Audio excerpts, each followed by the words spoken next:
fellow viewers, my subscribers, welcome. Let me talk a little bit about this IGBO Must Go protest. I passively spoke about it in one of my videos because it's not something I wanted to dwell on. It's sounding like childish these days and a broken record. You know, listen to the audio of the people calling for IGBO Must Go protests. Must Go protests. One of the contributors stated that Igbos are disrespecting their traditional rulers and have no right owning land in Lagos. We need to come out and protest. Igbo are disrespecting our institution, they disrespect our traditional ruler, they disrespect all our headers, and they can't take it in their own space. Therefore, we must not fold our hand.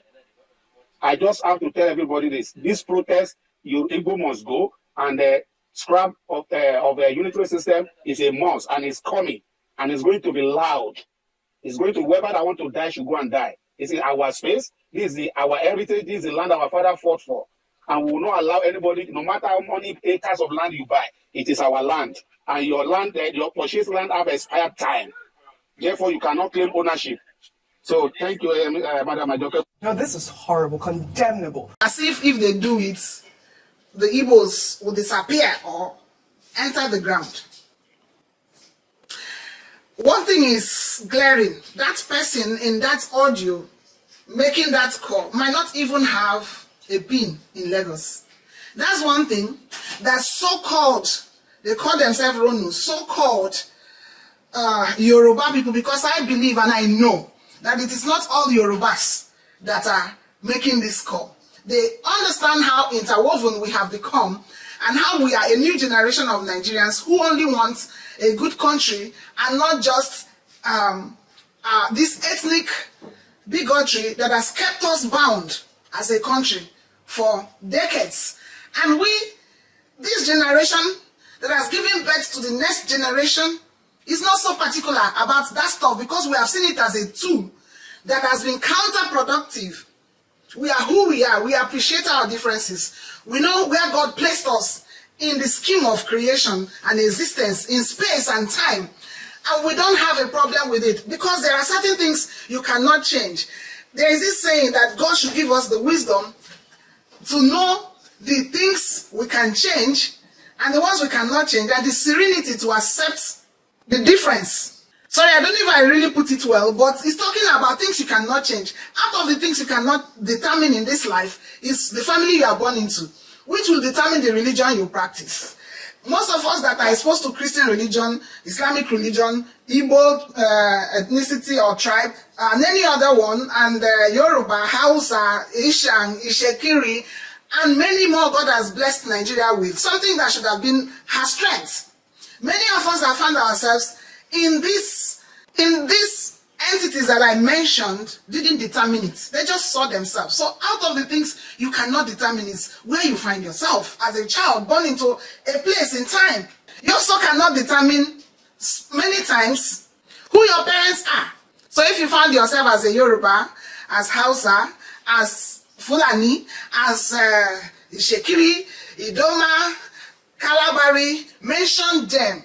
That beautiful color Nigeria has. You didn't determine it. If you are beautiful, you did not wake up one day to put a pin on your body. So these are things you don't brag about, you don't brag with, you don't make noise with. If you are healthy, you don't make noise with it because you can wake up one day and wake up from the wrong side of the bed because you have no hand in it. So when you see yourself in this manner, be grateful to God and see it as something to contribute to humanity and not to call for the kind of hate and destruction I hear in the tones of people who make these calls sometimes. They don't realize that you can wake up one day and there is no breath in your nostrils. They don't realize that we're as frail and helpless as we can be.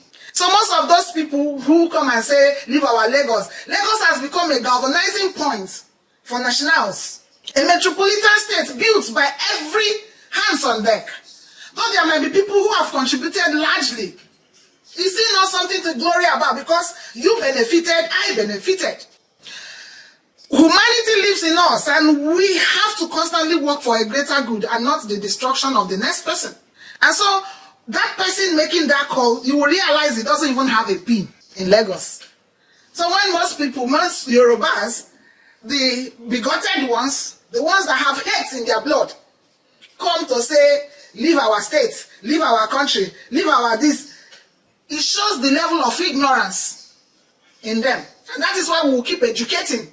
That you brought nothing to this world and you will not take nothing out of the world. Most Yorubas living in Lagos are not Lagosians.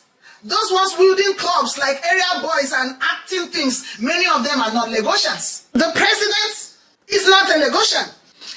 The present governor of Lagos State, Sanwo-Olu, is not a Lagosian originally. Most people are not Lagosians. Right from childhood, I've known Igbos to habit Lagos. I read a book called The Joys of Motherhood.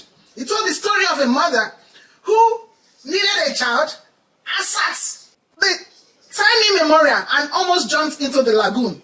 That was an Igbo woman. When you go back to the history of Lagos, you will also understand that the Igbos have played a greater role.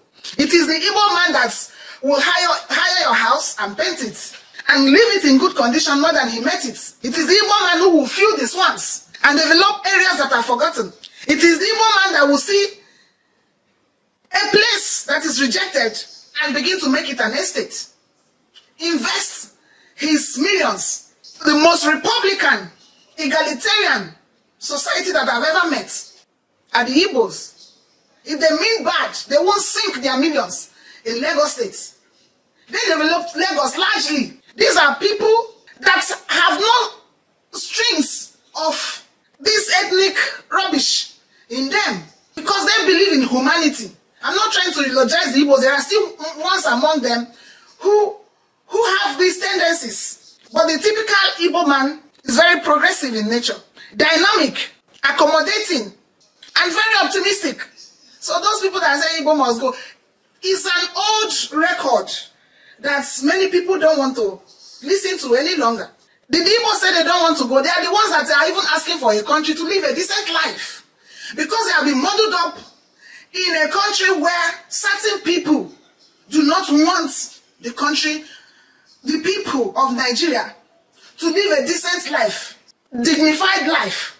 And the Igbos are people who will never accept anything negative. They are ready to work for it. They are ready to earn it. So they have been asking your government to give them the approval to go and make something. They are not even saying we will go with our houses, we'll go. They are ready to start from the scratch to begin to build again. So the call for Igbo must go is nonsense. It's nonsense, trash that should be thrown away. Now let's look at a Nigeria without an Igbo. Put Nigeria as an equation, a quadratic equation, bringing all of us that God has put in that space. Then remove Igbo completely from it and begin to check how it will be. I see them as the salt, spice in our union. It's a God-given responsibility and they are living up to it, and they should also not brag about it. Because in every setting, there must be people who are bearing the brunt, who are paying the prices. In every setting, there are people whose contribution will be more than that of others. And naturally, the Igbos in Nigeria have taken that God-given role. So, they call themselves Ronus. I don't know. Somebody can tell me the meaning of Ronus in the comment section, because I don't like painting people in a certain brush. I don't like brushing everybody in the same stroke. So, I need to really understand what they mean by Ronus. So that's Lagospedia or whatever handle on Twitter that has been spreading these hates. They have no understanding, and we will continue to educate them. So let him remove the Igbos and see whether he can cohabit properly with his Fulani brethren, whether his life will be much more sweeter for him with his Ariwa brethren, whether life will be much more sweeter for him with every other people that are also part of Lagos State. So when you do something, you go back and review what you are saying. I'm not saying that without the Igbos, the Yorubas cannot live. But we have become so twined that it's almost impossible to live without each other. We are interdependent. We are like fabrics or yarns of a fabric interwoven. That when you begin to separate the yarns, you will see the holes in those fabrics. And if today Nigeria conducts a referendum and asks the Igbos to go and ask every other Nigeria who are willing to live with them, I tell you, half of the Yorubas will join the Igbos. The Yorubas are better off with the Igbos because many of them have married. They have interwoven. There's hardly an Igbo family that doesn't have a trace of the Yorubas, and vice versa. I don't even want to be doing this explanation because it brings the element of bigotry in it. We are human beings. Humanity lives in us, and we shouldn't be propagating all this nonsense. I learned about the Nigerian girl in South Africa who is going for the beauty pageant, and is being also discriminated because he's not from South Africa. Africans waiting do now. Who do now? What is wrong with us? What has happened to us? We go to other countries, they accommodate us, we live there, nobody is asking you the tribe you are from or where you're from. So long as you're captured in their database and you have legal stays there, when you go to their offices to do anything, they ask you your name and your date of birth. And that's what's going to bring your data from their system. They're not asking you, are you Igbo? Even within their country, they're not asking you, are you from this New Yorkshire? Are you from Oklahoma? Are you from Amsterdam? Are you from... They don't ask those questions. They ask you your address. That is why we are clamoring that Nigeria gets a database, does proper census to capture his people, not the one he does when he wants to witch hunt them for businesses and taxes. To plan for his people, to begin to plan the lives of his people. It was this database that developed countries used to cater for their children, pay child support, bring deliveries to your address, and so many other things that make life smooth and easy.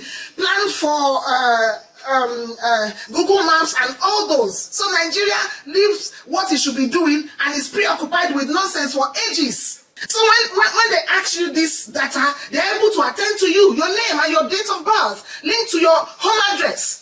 This is what Nigeria should be working towards. So why would Africans go elsewhere in the world and nobody terrorizes them? Even though people are crying about racism, racism has become technical because most people don't want to be associated with racism. It's no longer as glaring as it used to be when people brandish it on your face. At least they give you a level of respect by maybe systematically edging you out. I think I see it as a form of respect. When they don't throw it at your face, even if they reject you at job places, they reject some offers, sometimes I feel that it's also a way of respect. So the world has grown to that extent where people are even afraid to be associated with racism. If you call a Westerner a racist, he can lose his job, he can lose credibility. They're afraid because they will be seen as monsters, and Africans are busy with hunting each other. And for that, Chidima in South Africa going for that beauty pageantry, I feel so much for her because it's double condemnation for her. In Nigeria, she will be condemned because she's bearing Yoruba and Igbo names. Now, she leaves, she goes to another African country, it's double condemnation. It's so heartbreaking. Africa, who do us? We need to stop. This video is getting long and I don't want to continue. But at this point, it's becoming shameful that in the 21st century, people are still saying, I'm Igbo, I'm Yoruba. No, sorry, go back to your home state, go back to your whatever. Those people calling, they should bring their contributions and let us know. When we see their contribution to national development, we'll be able to now listen to them. Thank you so much for listening. Maybe we can talk about this again. Ciao.